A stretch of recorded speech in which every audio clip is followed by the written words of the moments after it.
Yüklü miktarda alım yapacağım. Tabii ki hanımefendi, para sizin. Buyurun. Gemi şirketinin hisselerini alacağım. Bütün parayla. Bir ikazda bulunmama müsaade eder misiniz? Elbette. Matbuatta demir yolları için sık sık müspet haberler yapılıyor efendim. Haliyle tren yolu hisseleri istikrarlı bir şekilde yükselişte. Ayrıca Rumeli Tren Yolu şirketi yurt dışından yeni makineler getirmekte. Bunları da hesaba kattığımızda Tren yolu şirketi çok yakında zirve yapacak. tahminlerimiz bu yönde kuvvetli. Niçin bu malumatı vermek istediniz? Burası payitahtın borsa merkezidir. Biz soyguncu değiliz. Müşterilerimize doğru malumat vermekle emrolunduk. Yani Şu hanımefendi, siz bütün paranızı bu gemi şirketine yatırırsanız çok kısa bir vakitte beş parasız kalma ihtimaliniz çok yüksek. Borsayı kumar sanıp oynayanların kazandığını hiç görmedim. Burası ticaretin kalbidir. Tabii ki karar size aittir. ben kârın küçüğüyle tatmin olamam. Ya hep ya hiç.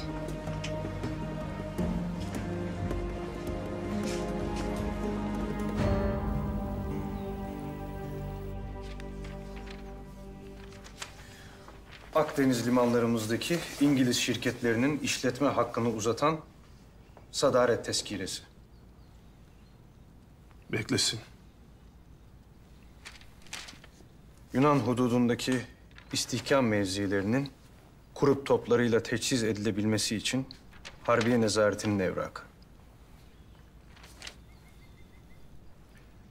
Hünkârım, Mehmet Paşa ortalarda yok. Alman sefaretinden ayrılmış.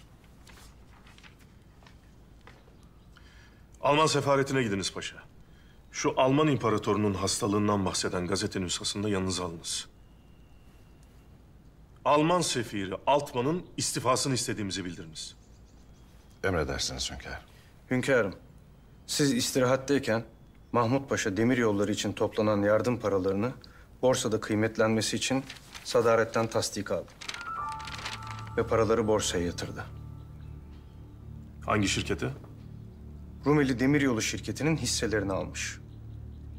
Borsa mecmuası var mı? Var sultanım.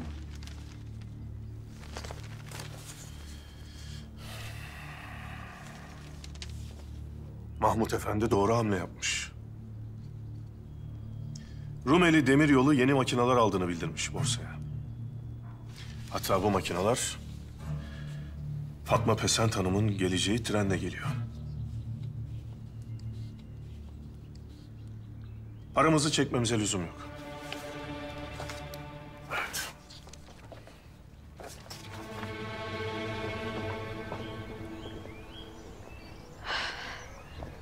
En azından burada bahçeye çıkabiliyoruz abla. Tabii. Koca duvarlarla çevrili bir bahçe. Duvarların ardında hürriyet olduğunu bilmek dahi güzel. Bir daha moda evine gitmezsiniz herhalde. Lüzumu kalmadı. Ne istersek buraya getirtebiliyoruz. Affedersiniz. Bu paltoyu sanki bir moda mecmuasında görmüş olabilir miyim?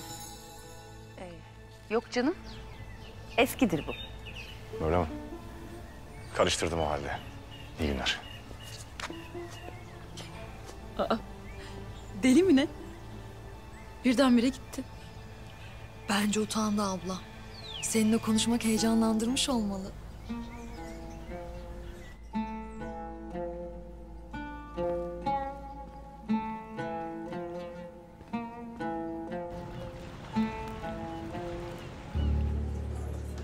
Borsada istediğin hisseleri aldım.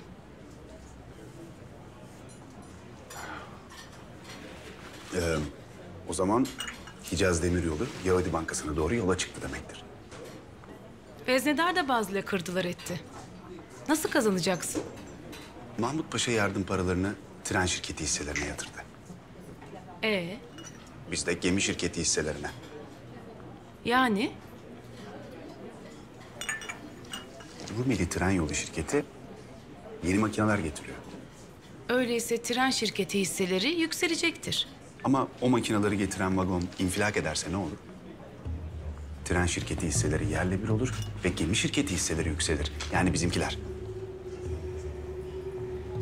Sonunda para uçarsa Abdülhamit'in şaşıracağına eminim.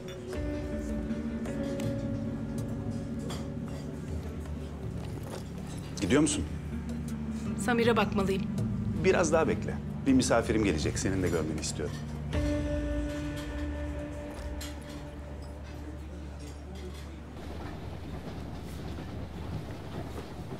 Şu güzelmiş.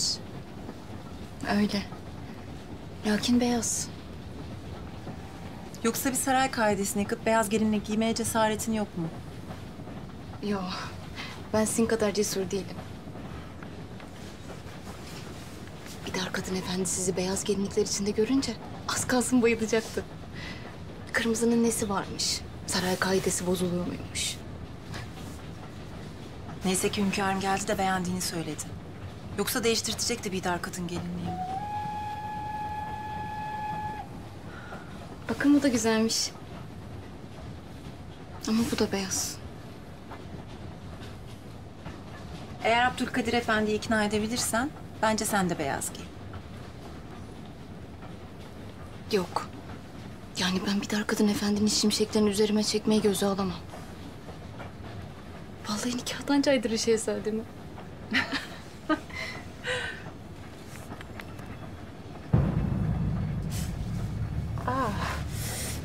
Sultanım. Sultanım iyi misiniz? Yok değilim Pakize. Sancı başladı. Doğum sancısı gibi bir şey mi? Yok değil. Başka bir şey.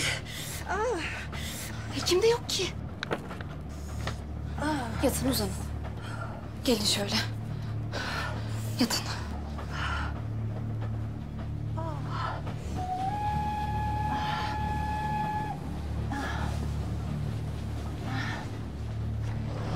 Kızlar!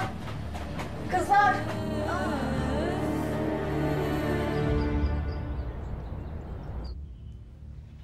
Hayırdır Naime? Ne bu halin canım? Yok bir şey. Yüzün öyle söylemiyor ama. Dokunsak ağlayacak gibisin. Her zamanki halim. Yoksa gönül meseleleri mi? Sonunda cesaretimi toplayıp sırrımı ifşa ettim sevdiğim adama. Ne güzel işte. Ne güzeli Fehmi.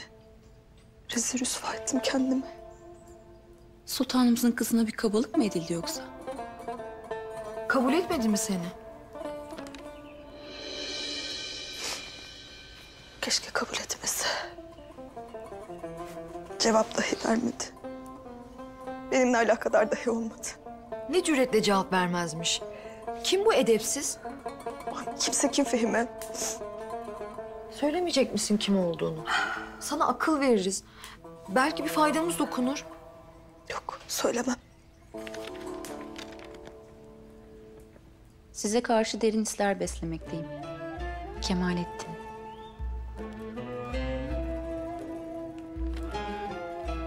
Abla, baksana sultanımızın ağzından laf alamıyoruz. Üstüne gitme Fehimi. Naimem ne yaptığını bilir.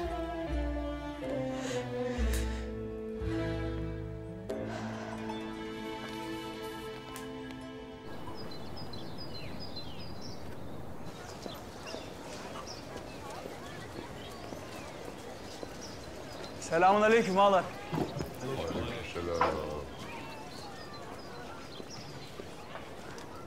Bak bak, Samir Efendi'nin yazısı. Sultan fermanındaki ölüm bizim yaşama azmimiz olacak. Prangalar hürriyet ruhunu tutamaz. Zindanlar sesimizi, gönlümüzü hapsedemez. Abdülhamit, geçmişinde yok olacak, istikbalde unutulacaksın. Ne oluyor gençler? Ne o? Rahatsız mı oldun? Tabii. Gencecik gazeteciler vurulur. Bunun gibi çomarlar da yazdıklarından rahatsız olur. Oğlum siz hiçbir meselenin ardına düşmeyin, tamam mı?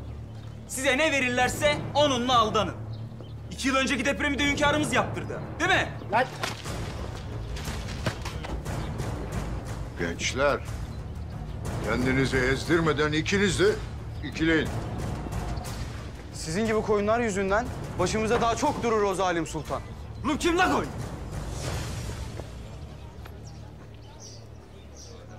Hayırdır? Gel Yusuf, gel, gel. Yazın abi. Otururuz. Ne oluyor evlat? Ya bu yarım akılların bahsettiği yazı var ya. Hünkâra suikast tertipleyen sefil, Abdülhamid'in afiyesiyim diye vurmuş muhariri. Kızın kocası muharrir miymiş? Evet, muharir. Kızın neyi olduğunu daha bilmiyoruz. Bu yazı yarın sokakları karıştırırsa şaşırmamak lazım. İşte bu yüzden Hiram'ı bulmak lazım. Ağam, senin kulağın deliktir. Yok mu adamı sorduracağımız birileri? Var. Var. Bir papaz vardı. Güzel adamdı. Zamanında kilisesine musallat olan 2 kabadayıyı sigaya çekmiştim. Sayar bize. Hiram da koftiden de olsa papazdı. Belki bir malumat verir ha. Ya hadi gidelim. Kahve? Giderken Lütfiye söyleriz, gelir bakar ha. Zaten müşteri yok. Olanı da Ömer kaçırdı. Tamam, hadi.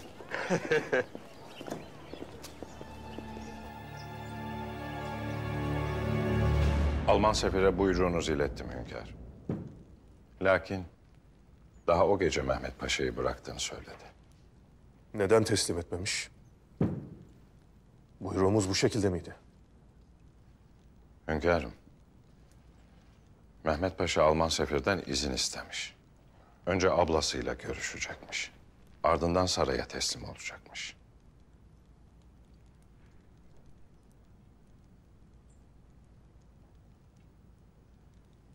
Bu bir bahane değil paşa. Bu bir bahane değil. Bay Altman'la görüşün. İstifasını yazıp Alman imparatoruna göndersin. Buyurun hünkâr. Nedir bu? Geldiğimi haber alınca Alman sefir korkudan hemen istifa mektubunu yazmış. Bu da nüshası.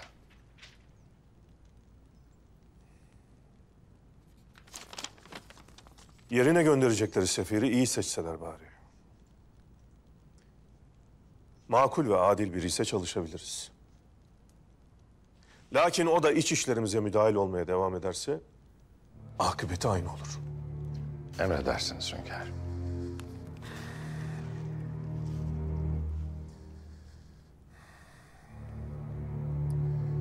Biz de gidip Bidar kadını Mehmet Paşa'yı soralım. Kim gelecek? Kimi bekliyoruz her yıl bu kadar zamandır? Baksana gençler yıllardır hürriyet bekliyorlar. Sen 2 dakika bekleyemiyorsun. Payitaht kaynıyor, sen uyuyorsun. Dinlesene şu harika gençleri. Sizleri tanımıyorum.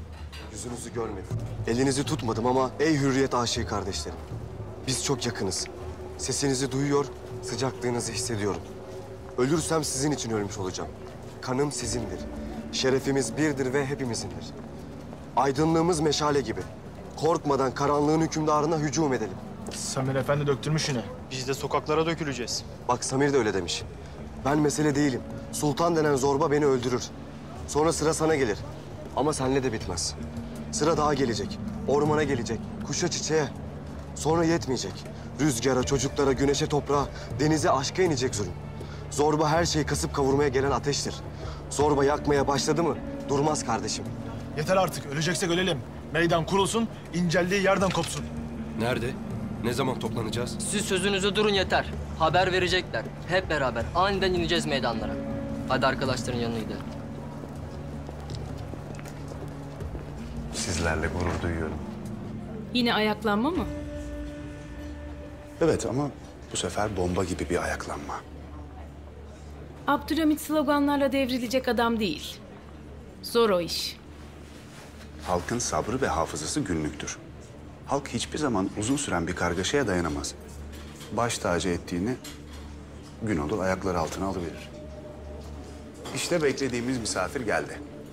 Onu benden iyi tanıyorsun. Sevgilim?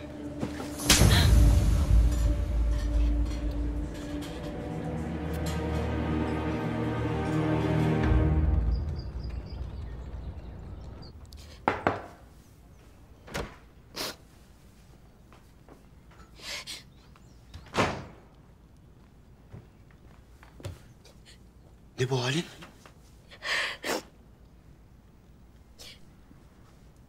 Ömer geldi. Ömer? Ha. Bir terbiyesizlik mi yaptı sana? Yok. Yok. O zaman ne bu halin? Hani sana gösterdiğim resim vardı ya. Yanında duran biri vardı. Ömer onu görmüş. Onu vurmuşlar.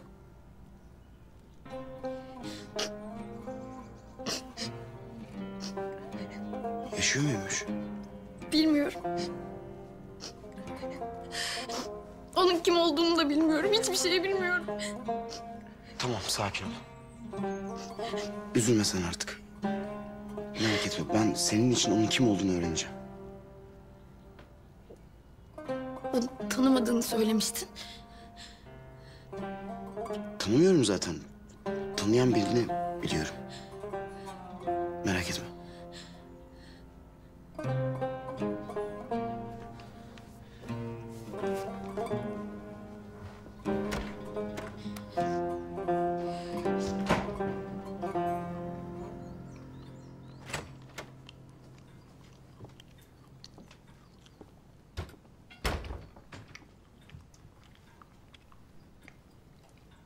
Ne yapmaya çalışıyorsun sen? Ne yapmaya çalışıyormuşum? Samir'i nasıl vurdurtursun? Kötü mü oldu? Sokaklar çalkalanmıyor mu? Başka türlü de halledebilirdik. Müstehar isimle gazeteye yazdırırdık. Gençleri sokağa çağırırdık. Eğer bu iş gerçek olmasaydı, baban şu anda dar ağacındaydı.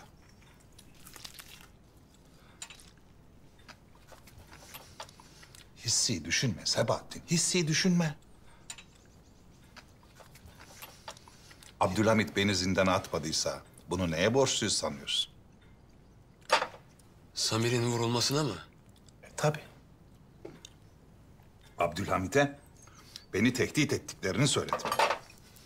Kızı kaçırmazsam sokaklarda ayaklanma başlatacaklarını bildirdiklerini ifade ettim. Samir'e atılan kurşun bu işin delili ispatı. Sana hayranlık ve nefret hissi arasında gidip geliyorum biliyor musun? Bütün bunları nasıl beceriyorsun? Merak etme Sebahattin. Az büyü, sen de en az benim kadar muvaffak olacaksın. Herzl gelmiş mi? Gelmiş. Sara Yahudilerin parasını borsaya yatırmıştır bile. Onlara de ki, onlarla ortaklığımız aynen devam ediyor. Herzl tertibi başlatsın. Herzl çoktan harekete geçmiştir bile. Güzel. Sen de öğrencilere haber uçur. Sokaklara çıksınlar.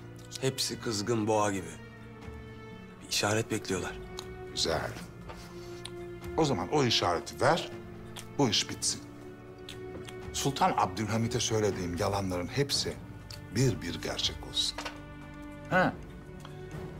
Sara Hanım'a da söyle. Mehmet Paşa'nın hesabına kendi namından bir miktar para yatırsın. İngiliz dostlarından Mehmet Paşalarına ufak bir hediye. Yok yok. Kesinlikle hayranlık duyuyorum. Ama bir dahaki sefere benim arkadaşlarım üzerinden iş çevirme. Sevgili babacığım. Tamam, tamam. Bunu yemeyecek misin?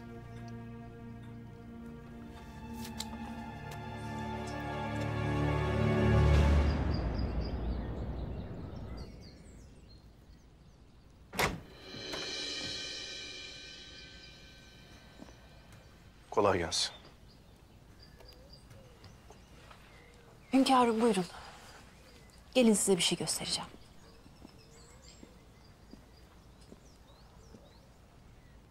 İmzanızı işliyorum. Güzel olmuş mu?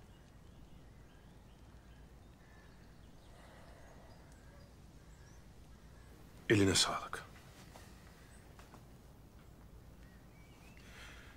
Alman seferi haber göndermiş. o gece Mehmet Paşa'yı sizinle görüşmesi için yollamış. Evet hünkârım.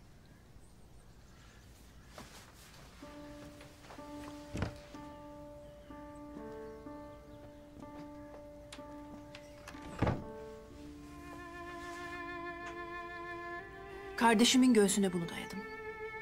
Ve bize nasıl ihanet ettiğini sordum. Babamın beni saraya gönderirken asla ihanete müsamaha gösterme dediğini söyledim. Lakin Mehmet Paşa o haldeyken bile hadiselerle alakası olmadığını söyledi bana. Hünkârım, bana müsaade edin. Bugüne kadar ne söylediyseniz hepsini yaptım. Kardeşimi de kendi ellerimle sizin karşınıza getireceğim.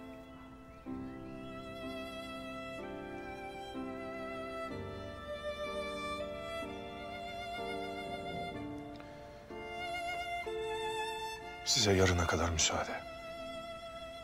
Bidar kadın. Mehmet Paşa için de son bir ihtimal.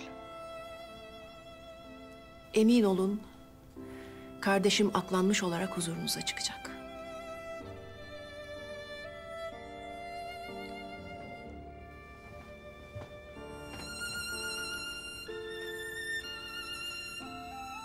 Seniha. Haremdeki vazifesinden azdini istedi. Bundan sonra tasarruf sizdedir.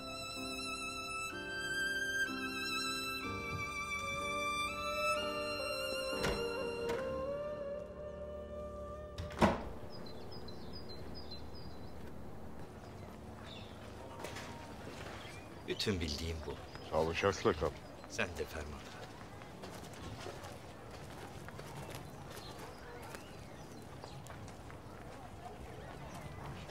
Ne diyor ağam? Tanır mıymış? Tanırmış.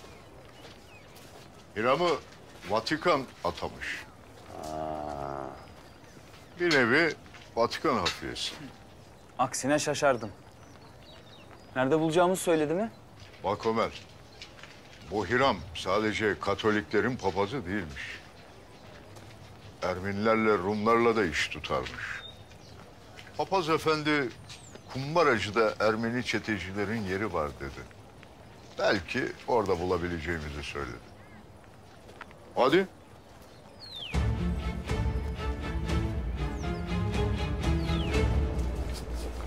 Sen tam bir ruh hastasısın. Yapmam gerekeni yaptım Erzıl. İçimin yangını başka türlü sönmeyecek. Sara! Sara! Sara, konuşmamız lazım. Sara! Sara! Sen bir hayvansın Karaso. Beni neden terk ettin Sara? Çok sevmiştim seni. Yıllar geçti. Ama içimdeki yangın bir türlü sönmedi. Beni vurdu. Ne öldüm, ne acısından kurtuldum. Ben her zaman için arkamda güç, başımda taç ve kolumda iktidar istiyordum. Onlar da sende yoktu Emanuel Karaso. Beni her ne için terk ettiysen bir gün hepsi benim olacak Sara. Yarın için yaşamam. Emin ol, bu hayatta her ne istiyorsan hepsi ama hepsi bir gün mutlaka benim olacak Sara. O yüzden bugün eğer benim istediğimi yaparsan yarın pişman olmayacaksın. Beni Parvus'la tanıştır. Demek İstanbul'a benim için değil de Parvus'la tanışmak için geldin. Benim senin istediğin şeyleri elde etmek dışında başka hiçbir amacım yok. Laf cambazlığı yapma. Parvus'la tanıştır beni. Ne yapmak istediğimi ondan sonra göreceksin. Asla. Asla olmaz Karaso.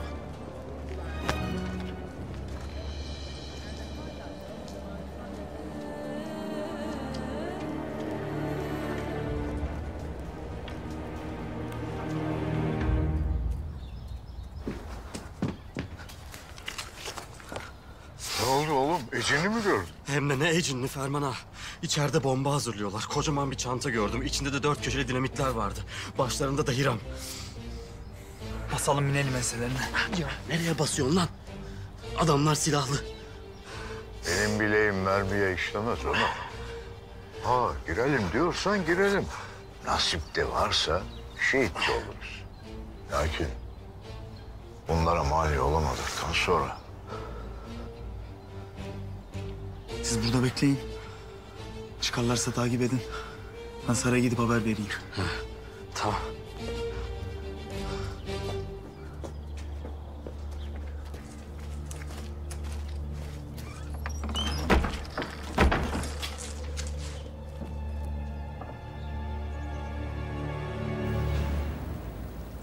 Hünkârım, sokaklar gazete haberleriyle çalkalanıyor. Talebeler mekteplerinde konuşuyorlar. Kahvehaneler çalkalanıyor. Talebelerin akşam sokaklara döküleceği jurnalleri geliyor. Ne yapacağız hünkârım? Gazetelere akşam baskısı yapacağız. Tahsin Paşa. Şöyle bir havadis. Samir Efendi'nin vurulmasını tahammül edemeyen gençleri Nuri Osmaniye avlusuna davet ediyoruz.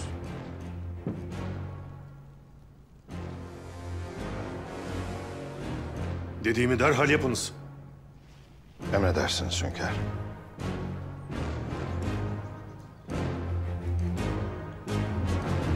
Benim meşguliyetim bitti. Seniha Sultan'ın da vazifesi. Hünkârımız tekrar tasarrufu benim almamı buyurdular. Çok şükür sultanım. Eşyalarınızı eski odanıza taşıyalım mı? Hayır. Fatma Pesent Hanım geliyor.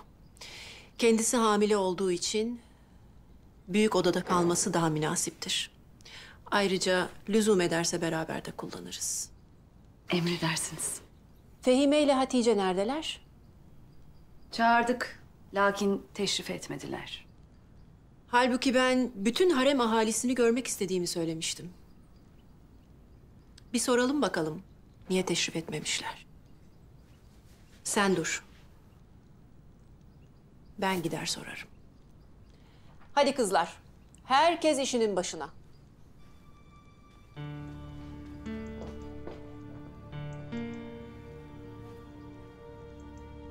Evet kızlar. Sultanımızı duydunuz. Hadi.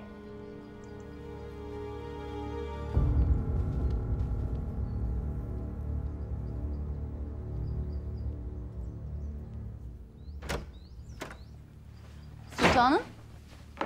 Hoş geldiniz. Buyurun. Çok kalmayacağım. Teşrif etmediniz. Lakin haremin dairesi artık bendedir. Zülfet Kalfa haberinizi getirmişti. Öyle mi? Haberi aldınız demek. Niye gelmediniz o zaman?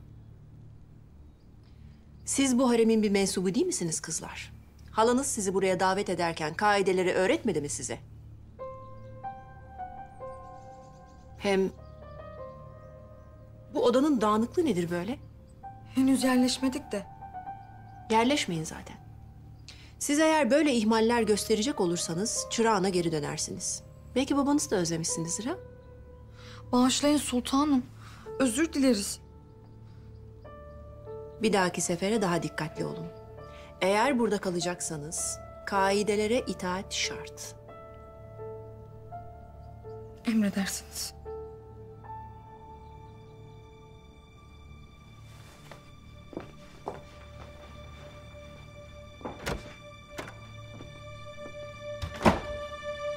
Neden özür diledin? Kaideler varmış abla. Gitmemiz lazımmış. Ah Fehime, benim saf kardeşim. Sen şimdi özür diledin ya. Bundan sonra Bidar'ın gözünde ne yapsan kabahat olacak. Ve sürekli senden özür bekleyecekler. Sadece bir özür. Hem Bidar Sultanlığı geçinmemiz icap etmez mi? Fehime, aptal gibi davranıyorsun. Sen o aklınla saray işlerine karışma. Anlamadığın harem siyasetinde öyle bir boğulursun ki seni ben bile kurtaramam.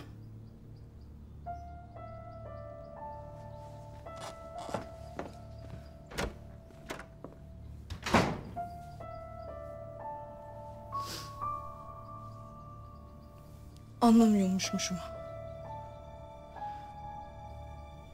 Görürsün sen Hatice Sultan. Görürsün.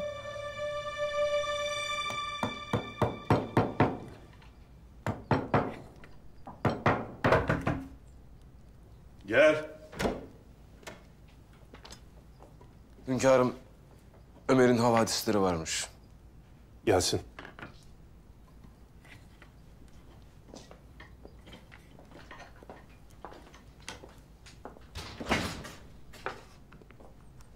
Hiram'ı buldun mu evladım? Buldum hünkârım. Ermeni çetecilerle beraber bomba hazırlıyorlar. Anlat. Büyükçe bir bomba. Hedefi belli mi? Maalesef hünkârım. Silahlıydılar ve kalabalıktılar. Size gelip haber vermenin daha iyi olacağını düşündüm. Ama arkadaşları orada bıraktım, gözleri üstünde. Celal. Askerlerle hazırlan. Baskın yapın. Emredersiniz. Sen kal. Ömer Efendi.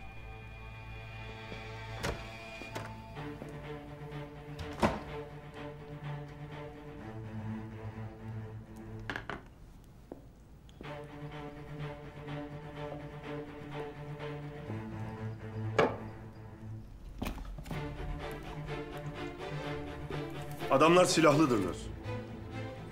Sen de defaatle onların karşısına çıktın.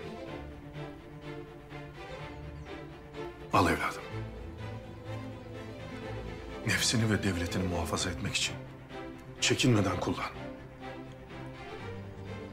Al.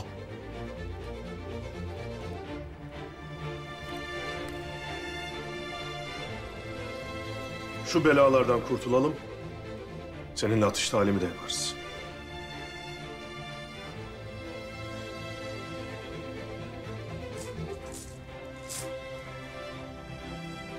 Kurşunlar.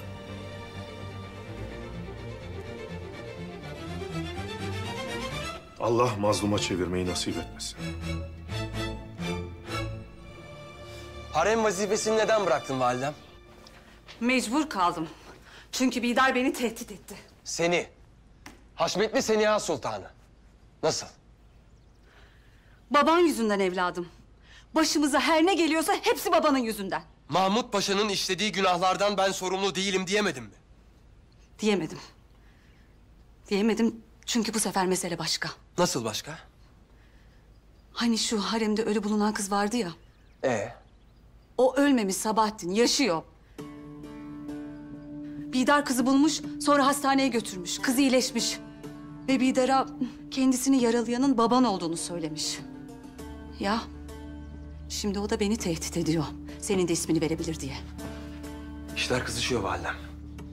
Babam tam kendisini şüphelerden kurtaracak derken... kız mahkemede kimin ismini verirse hain o olacak. İşte bu yüzden derhal o kızı bulmalıyız Sabahattin. Sen bir an önce git şehzademizin ağzını ara. Kızı nerede tutuyorlarmış öğren.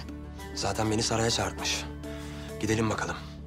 Şu şehzadenin derdi neymiş öğrenelim.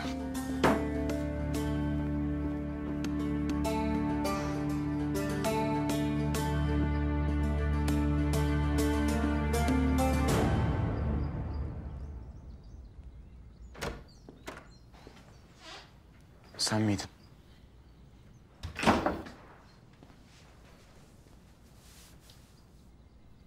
Başka birini mi bekliyordun?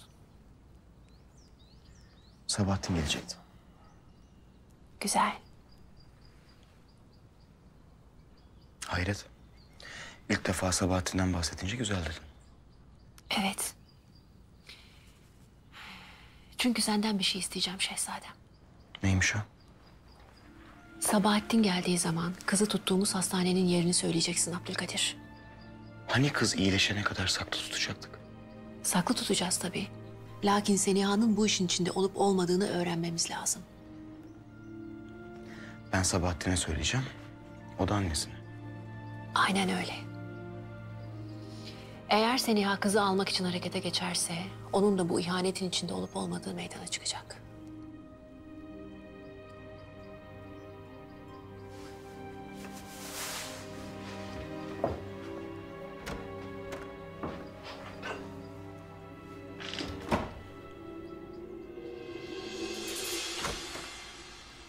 Destur!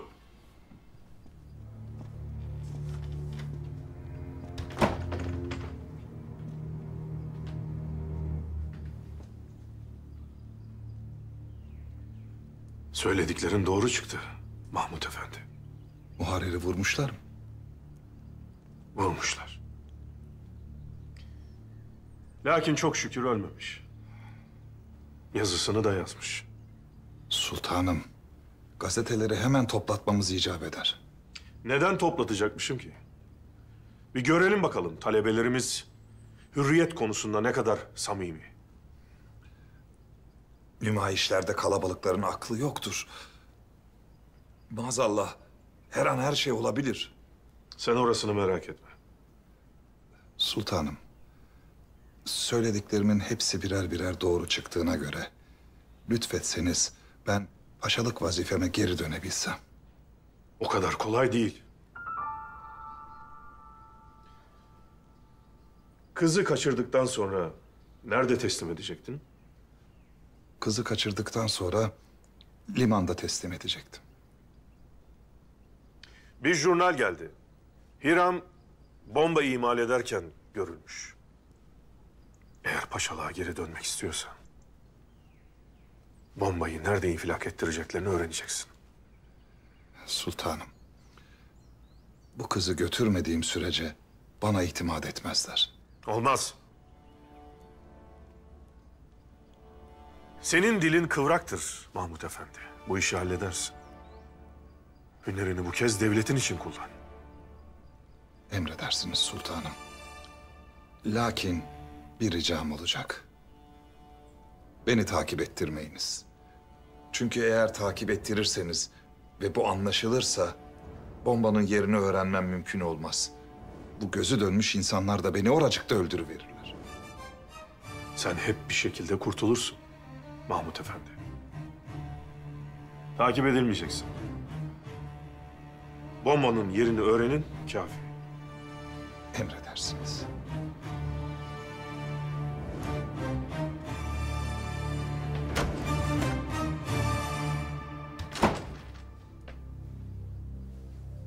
Talebeleri çok hafife alıyorsun Abdülhamit. Senin sonun nümayişlerden olacak.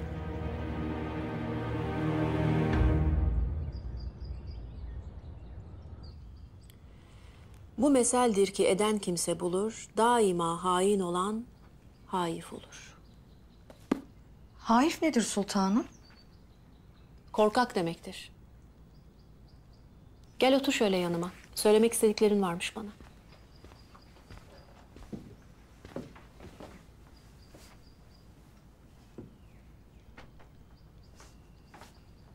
Al bu kitap sende kalsın, okursun. Teşekkür ederim sultanım. Söyle bakalım. Ne demek istiyordun bana? Sultanım, ben artık ablamın tavırlarından da, halamın nasihatlerinden de çok sıkıldım.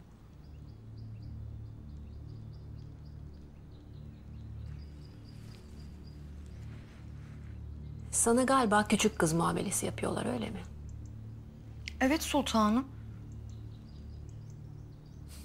Halbuki içlerinde en akıllısı da sensin. Teşekkür ederim. Demek halanın nasihatlerinden sıkıldın. Ne nasihatler ediyor sana? İşte neymiş efendim? Size karşı çok dikkat etmeliymişiz de. Eğer dediklerini yaparsak bize münasip eşler bulacakmış. Başka? Geçen gün geldi. Az kalsın başımızı yakacaktı.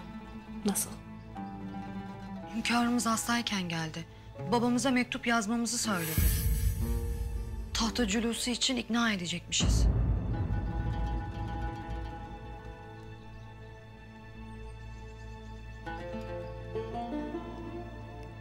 Demek Murat Efendi'yi tahta cülusu için ikna etmenizi istedi sizden, öyle mi? Allah'tan mektubu yazmadık da. Aman kızım. Yanardınız ki ne yanardınız. İyi ki yazmamışsınız o mektubu. İyi ki dinlememişsiniz halanızın nasihatlerini. Bir daha dinlemem sultanım. Siz ne derseniz onu yaparım. Sen ne akıllı bir kızsın böyle. O zaman sana münasip bir koca bulmak da benim borcum olsun. Ay sultanım çok iyisiniz.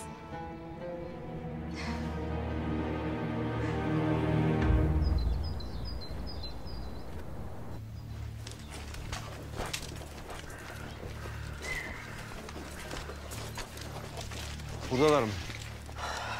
Kimse çıkmadı, sesleri de yok.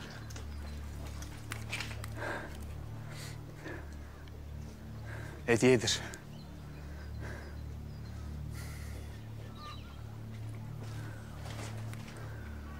Ben yeminliyim evladım.